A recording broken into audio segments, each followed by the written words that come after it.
Nggak bisa. Hah? Apa yang mana? Sabar dulu, sabar dulu. Kemana? Ilham. Ilham dari Ilham. Pakai juga ya, Kang?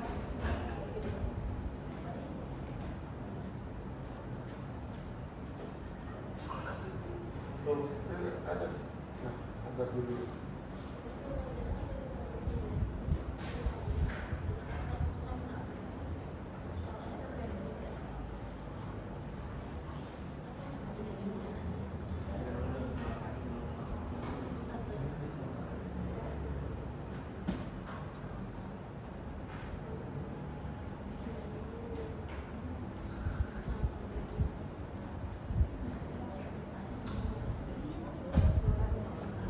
Assalamualaikum warahmatullahi wabarakatuh. Kami dari kelompok 1 akan mempresentasikan usaha bisnis kami, yaitu Luxensia. Oke, jadi kembali lagi dengan kami para member dari Luxensia. Di sini ada saya mengenal dengan NIM 264. Saya Akila Yaniska dengan NIM 249. Saya Ananda Kristi dengan NIM 264. Saya Rafael Saputra dengan NIM 250. Sebelumnya, apakah kalian semua ingat tagline kita minggu lalu apa? Apa tuh, Kak? Oke, jadi tagline kita adalah 1, 2, 3. Peace and love. Membahagiakan ibu, memulihkan jiwa. Oke, mungkin kita akan mulai aja ke presentasinya. Nah, untuk yang pertama, kita punya visi misi nih, teman-teman. Visinya kita menjadi pusat relaksasi dan juga kesejahteraan terkemuka yang ada di Jakarta. Untuk misinya sendiri, kita bermisi untuk memiliki layanan berkualitas tinggi, suasana tenang, dan juga tim yang sangat profesional. Selanjutnya ada menyediakan layanan sebagai pijat yang berkualitas tinggi, membangun suasana yang tenang dan juga nyaman, mengembangkan tim yang profesional dan juga berdedikasi, dan juga mendukung gaya hidup sehat dan keseimbangan antara tubuh, pikiran, dan juga jiwa.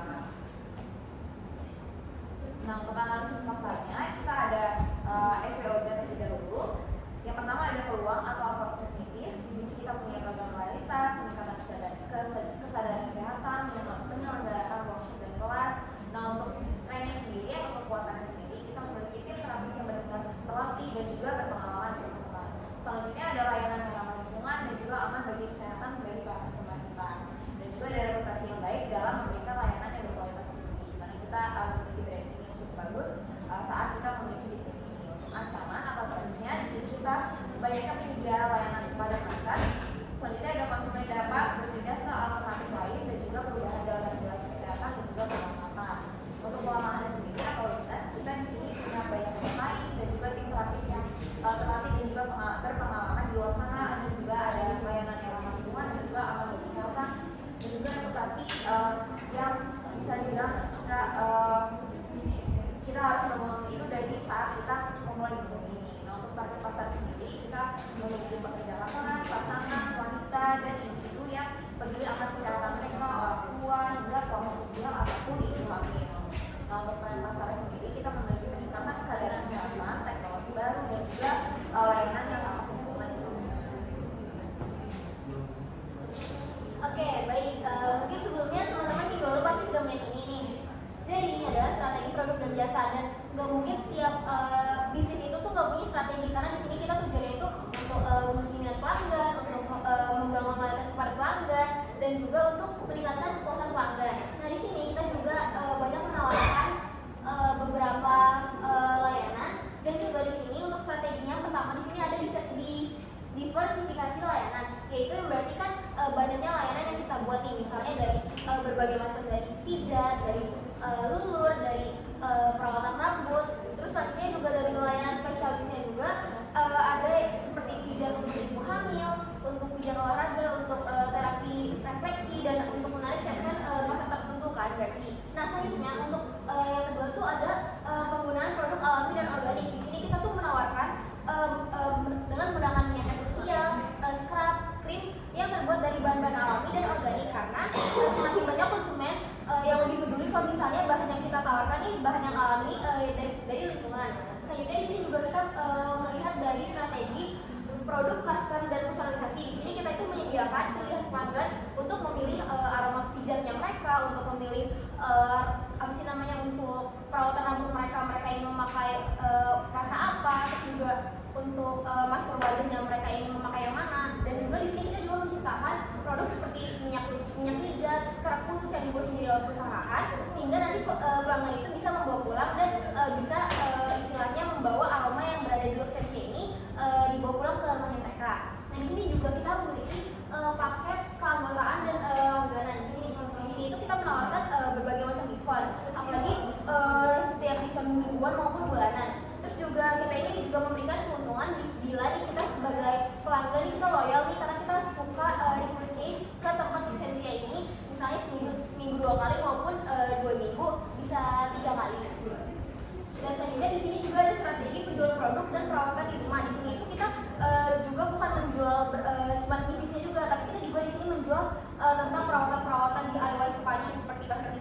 pelanggan. Nah selanjutnya pasti kita nggak asing dengan namanya, kita berkolaborasi dengan merek atau produk lain. Di sini itu kita bisa menggunakan produk seperti minyak pijat atau krim lembab kepada pelanggan yang memiliki brand terkenal, dan di situ kita memiliki kerjasama ke mereka agar berkolaborasi untuk menjual produk mereka dan bisa menjual produk dari kita juga. Nah, sebelum itu kita ada beberapa layanan yang bisa kita tawarkan bagi para customer kita. Seperti yang kita tahu, ini ada beberapa booklet yang kita punya, dan juga kita memberikan booklet khusus untuk bagi para customer. Oke, baik, di sini mungkin sudah dijelaskan dari minggu lalu juga kalau misalnya ada beberapa banyak layanan di sini seperti ada Spa Hermes, ada Body Scar Message, ada di sini juga kita memiliki beberapa package seperti premium package itu tuh untuk para pengantin, terus juga ada grandparents package jadi untuk para lansia yang ingin dibawa ke tempat seperti ini. Nah di sini pun juga harganya juga sudah disesuaikan karena kita memiliki layout nanti yang akan dijelaskan nantinya. Nah, ini salah satu web yang kita buat untuk para customer kita, dan juga memudahkan mereka untuk memilih layanan apa yang mereka ingin. Yes, ini salah satu strategi produk kita yang paling penting karena di sini nggak mungkin nanti orang-orang yang berada di media sosial kita nih pasti langsung diarahkan ke website agar bisa memesan atau maupun hanya untuk melihat-lihat terlebih dahulu ataupun hanya ingin melihat barang-barang yang kita tawarkan juga selain dari layanan jasa yang kita tawarkan.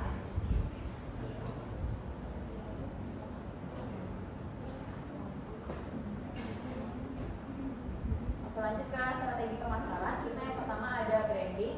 Jadi kita membuat branding yang kuat nih teman-teman dari konsistensi kita, dan juga kita membuat tagline yang seperti yang kita bilang tadi, peace and love. Nah, di sini kita menguatkan branding kita di awal, dan juga gimana cara kita menstrategikan pemasaran ini secara digital melalui media sosial. Dan juga ada loyalitas. Di sini ada program loyalitas dan juga keanggotaan, dimana kita para customer itu bisa menggunakan program loyalitas mereka seperti ingin ke spa kembali, itu ada program loyalty dari kita.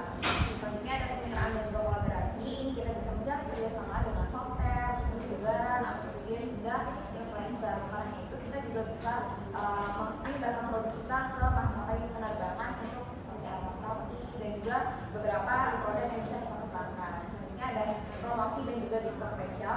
Ini kita memberikan penawaran spesial pada saat hari libur nasional atau pada hari-hari tertentu seperti hari ibu. Kita memberikan package seperti hari ibu kolaborasi dengan beberapa brand lain. Nah, untuk produknya sendiri kita punya minyak pijat atau massage oil, pilihan aromaterapi, garam mandi atau bath salt, dan juga scrub tubuh, krim dan juga lotion body, hingga masker wajah dan juga tubuh, minyak essential oil, produk perawatan wajah atau facial care products, dan juga batang pijat, hingga teh herbal dan juga minuman relaksasi. Jadi bisa dilihat beragam yang kita tawarkan. Lalu di sini kita akan membahas dengan strategi operasional lain. Yang pertama kita akan membahas lokasi. Lokasi yang kita pilih adalah Cipete Raya. Kenapa kita memilih Cipete Raya? Itu karena itu masih di sekitar pusat kota lah, tapi tidak jauh dengan keramaian itu. Kita akan menarik pasaran dari orang-orang sekitar situ. Dan kita juga masih membutuhkan ruang hijau yang dipakai untuk spa itu. Dan kenapa kita memilih Cipete Raya? Karena itu mudah akses transportasi umum dan parkir yang cukup luas. Dan lokasi tersebut itu mencakup target pasar kami yang menyasar segmen lebih luas. Lokasi berada di area yang lebih mudah dijangkau oleh berbagai kalangan. Yang kedua ada layout. Layout dari tempat kita tuh ada ruang pijat, ruang sauna dan jacuzzi, kamar mandi, dan ruang ganti. Nah, bukan hanya itu, kita juga ada memiliki area resepsionis dan juga lobby, ruang facial dan juga body treatment, dan juga area relaksasi macam perawatan. Nah, untuk animasinya sendiri kita sudah merangkai beberapa layout. Ini untuk tampak depannya.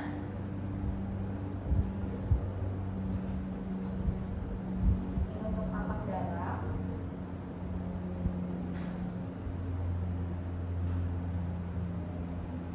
Nah, ini bagian untuk ruang spa. Dan juga ini ada beberapa fasilitas yang kita tawarkan di spa kita.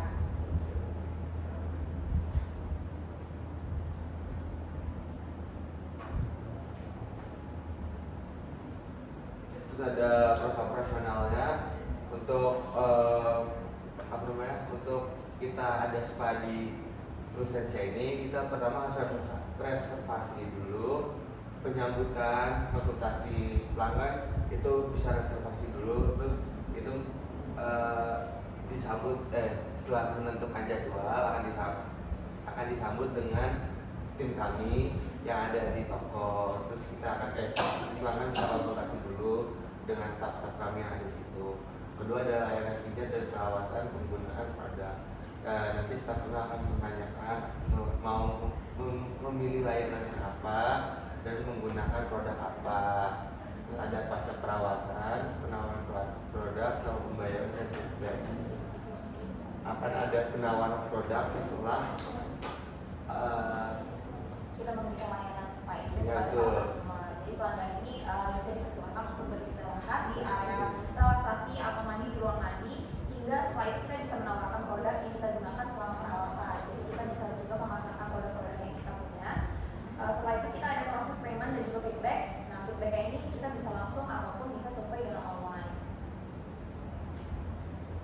Nah, untuk selanjutnya ada manajemen persediaan. Di sini kita ada pengendalian persediaan. Kita menggunakan metode JIT atau GIT, itu metode just in time. Kita bisa membeli produk dalam jumlah cukup untuk jangka pendek dan juga pesan kembali saat stok ini hampir habis. Dan juga ada metode safety stock atau stok aman. Di sini kita simpan stok tambahan untuk produk yang benar-benar penting dan juga sering digunakan. Kayak apa sih contohnya? Itu kayak body oil atau kayak minyak dan juga beberapa produk yang memang kita gunakan secara sering dan juga itu menggunakan akurasi yang cukup banyak gitu. Dan juga ini bisa mengantisipasi lonjakan permintaan atau keterlambatan pengiriman. Selanjutnya ada pengecekan dan juga pemeliharaan rutin. Di sini kita melakukan inventarisasi rutin untuk memeriksa jumlah stok, kondisi produk dan juga masa kadaluarsa dari produk-produk kita. Selanjutnya ada forecasting atau peramalan. Di sini kita memprediksi kebutuhan persediaan berdasarkan tren permintaan sebelumnya. Nah, untuk pengelompokan persediaan, kita ada klasifikasi edisi. Di sini kelompok A itu ada high value, low quantity. Di sini kita memiliki seperti peralatan terapi dan juga alat pijat. Nah, untuk kelompok B itu bisa kita gunakan seperti moderate value dan juga moderate quantity seperti lotion, scrub dan juga masker wajah.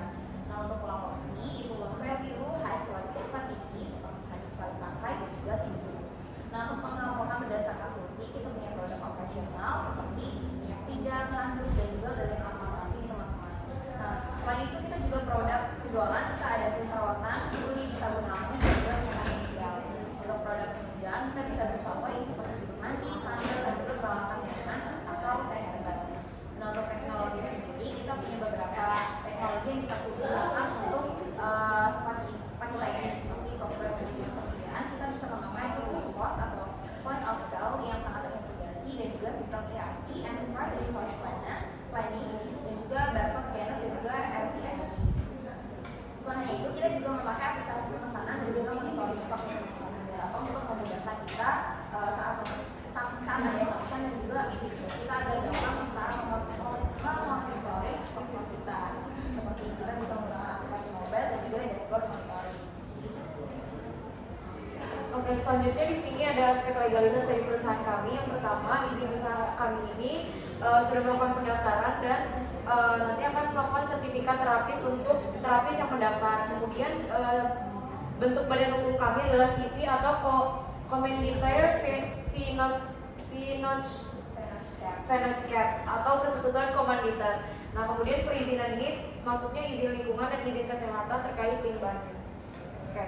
Selanjutnya, Oke, baik. Selanjutnya di sini ada aspek SDM. Pastinya aspek SDM ini akan sangat penting yang benar-benar diperlukan di perusahaan juga, karena di sini melibatkan dari atasan, karyawan. Dari sini fungsi kita pun juga untuk merencanakan, untuk mengelola, untuk memberdayakan lah setiap karyawan yang kita punya. Nah, di sini kita nih memiliki aspek SDM yang pertama kita bisa dilihat dari kompetensi kerjanya. Misalnya dari terapis ini harus memiliki teknik pijat, misalnya dari pijat tradisional, aromaterapi, atau enggak di tisu. Dan di sini pemakaian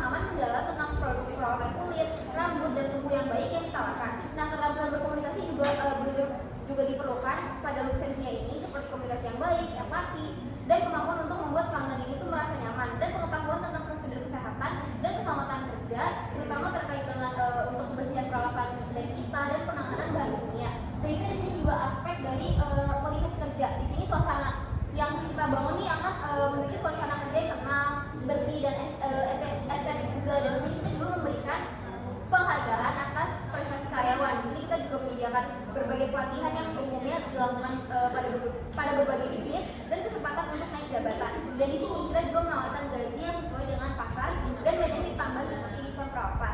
Selanjutnya di sini kita juga akan membangun loyalitas kerja. Di sini kita membangun budaya kerja yang solid dan menyenangkan dengan menciptakan rasa memiliki dan kebanggaan terhadap perusahaan kita sendiri ini. Dan kita juga memberikan program kesehatan dan kesejahteraan yang baik agar karyawan kita ini merasa bahwa mereka ini memiliki lingkungan kerja yang memang solid. Selanjutnya di sini kita juga memiliki aspek dari disiplin kerja, dan di sini juga adanya kualifikasi keahlian minimal lulusan SMA atau SMK. Di sini juga kita harus memiliki sertifikat keahlian pijat atau perawatan tubuh dan pengalaman kerja di bidang spa atau kesehatan yang akan menjadi nilai tambah jika nanti akan merekrut mencoba untuk merekrutkan dirinya mereka di perusahaan kita.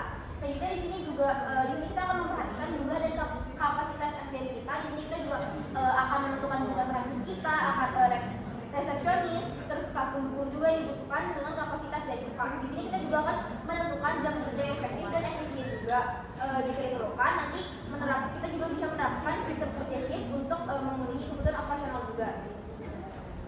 Baik, untuk selanjutnya di sini juga ada pengelolaan SDM-nya. Di sini kita melakukan proses rekrutmen yang efektif untuk mendapatkan karyawan yang berkualitas pastinya. Di sini kita juga menyediakan berbagai program pelatihan untuk meningkatkan keterampilan karyawan. Dan di sini kita juga pastinya akan memiliki evaluasi kinerja setiap per bulannya dan memberikan umpan balik. Selanjutnya kita juga pasti akan menawarkan paket kompensasi yang kompetitif dan benefit tambahan dan menjamin keselamatan dan kesehatan karyawan selama kerja. Untuk lingkup pengembangan SDM sendiri, di sini kita juga pastinya akan menerapkan peramalan kebutuhan tenaga kerja, dari profil jabatan dan perencanaan kesuksesan kita gimana. Dan selanjutnya paling ada aspek dari pendidikan dan pelatihan seperti pelatihan teknis, seperti pelatihan keterampilan interpersonal, seperti pengembangan diri, dan untuk rekrutmen dan seleksinya juga, dan evaluasi kinerja serta kompensasi dan benefit dan keselamatan dan kesehatan kerja. Dan di sini untuk fungsi dan manfaat pengembangan SDM di sini sendiri untuk mendapatkan tenaga kerja yang sesuai dengan kualifikasi perusahaan. Selanjutnya kita juga akan meningkatkan kinerja karyawan, kita juga akan meningkatkan produktivitas perusahaan dan mengurangi tingkat turnover karyawan dan membantu karyawan membuat keputusan yang baik lagi.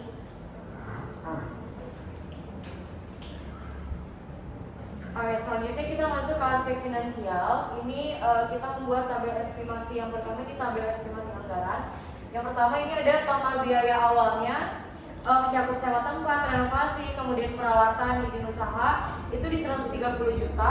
Kemudian di biaya tetap bulanannya di 38 juta, biaya variabel bulanannya di 8 juta. Kemudian di modal kerja totalnya ada di 62 juta. Jadi ketika dijumlahkan semua total investasi awalnya adalah 192 juta. Oke, di sini kita punya asumsi proyeksi untuk cash flow-nya. Jadi kita berinvestasi awalnya adalah 192 juta. Kemudian kita berasumsi bahwa pendapatan awal bulanan kita adalah 80 juta dan berasumsi juga kenaikan pendapatan tahunan kita itu sebesar 5%. Nah, jadi setelah kita melakukan perhitungan dasar per tahun, bisa dilihat ini di tahun pertama ada pendapatannya di 960 juta, meningkat 5%, 1 miliar dan seterusnya sampai tahun kelima. Kemudian ini ada total arus kasnya. Arus kas keluar, kalau teman-teman bisa lihat di sini jumlahnya. Kemudian ada net cash flow-nya 614 juta hingga tahun kelima, dan kumulatif cash flow hingga 2 miliar hingga tahun kelima. Oke, di sini penjelasannya yang tadi sudah saya jelaskan. Di pendapatan di tahun pertama itu 960 juta, meningkat 5% setiap tahun. Jadi biayanya dari 456 juta per tahun, kemudian variabel konstannya 96 juta per tahun, biaya tahunannya 552 juta per tahun, begitu seterusnya. Oke, kita punya asumsi awal, kita hari pekerjanya itu 26 hari, 4 hari libur dalam 1 bulan. Kemudian jenis paket spa-nya juga sudah kami sesuaikan dengan yang ada di booklet, itu dengan paket dasar 200, 300 hingga 500 ribu.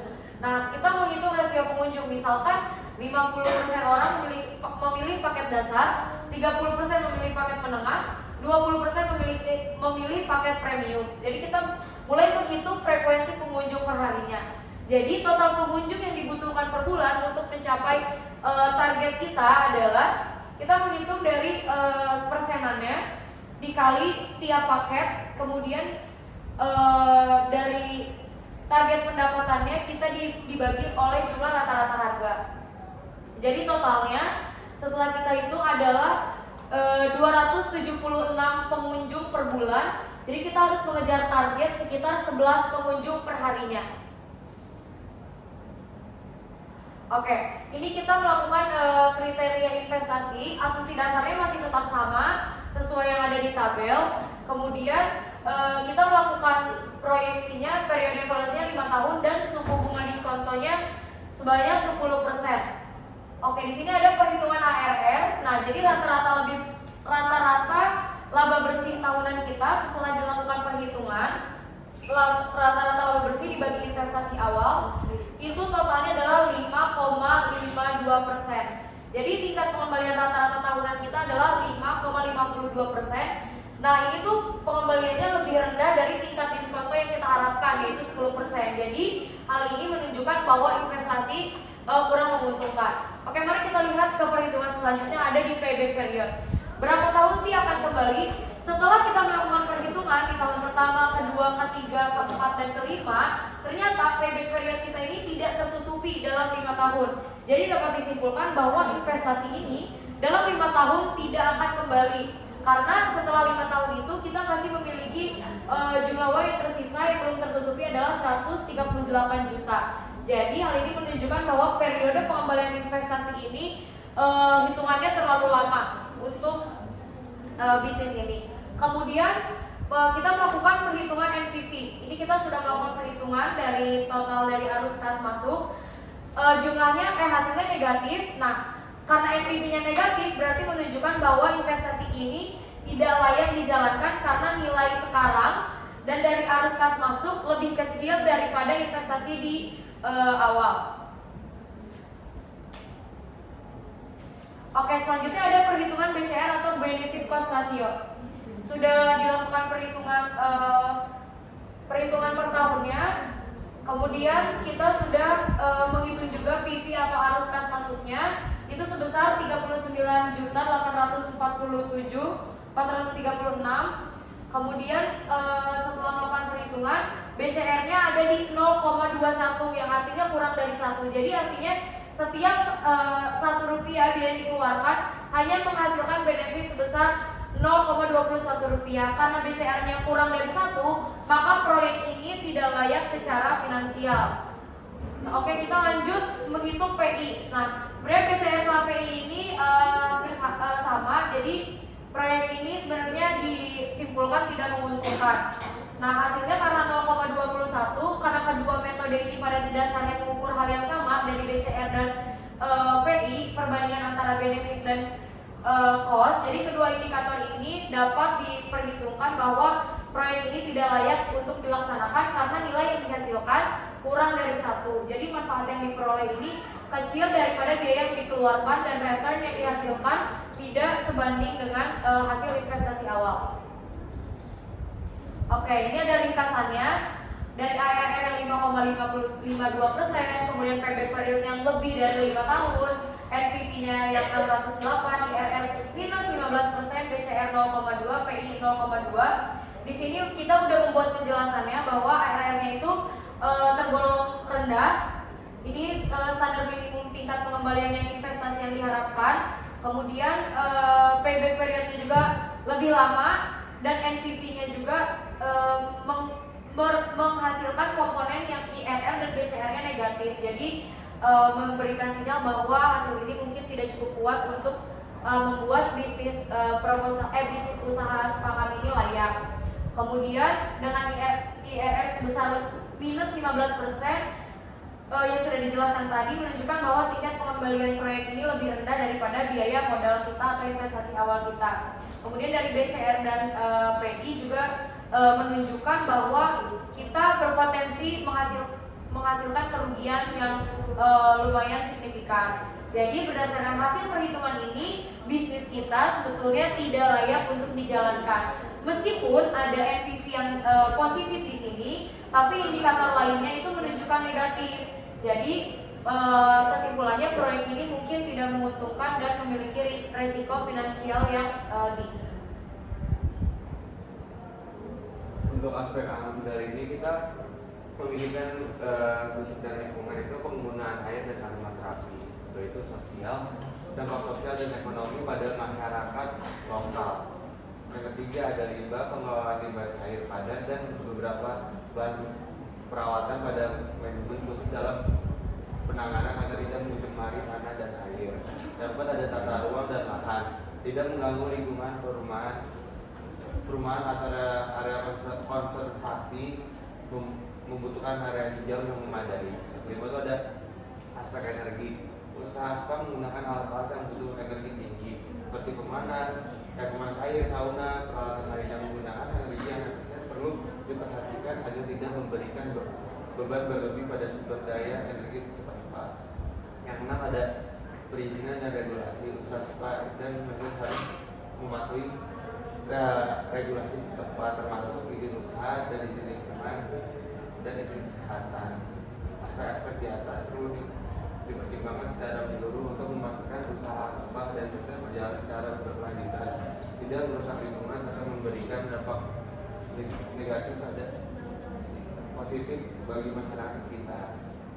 Baik, mungkin sekian dari presentasi kami. Kesimpulannya bahwa usaha spa dan bisnis kami yang akan dijalankan itu secara finansial, secara perhitungan adalah tidak layak untuk dijalankan karena memiliki resiko kerugian yang tinggi.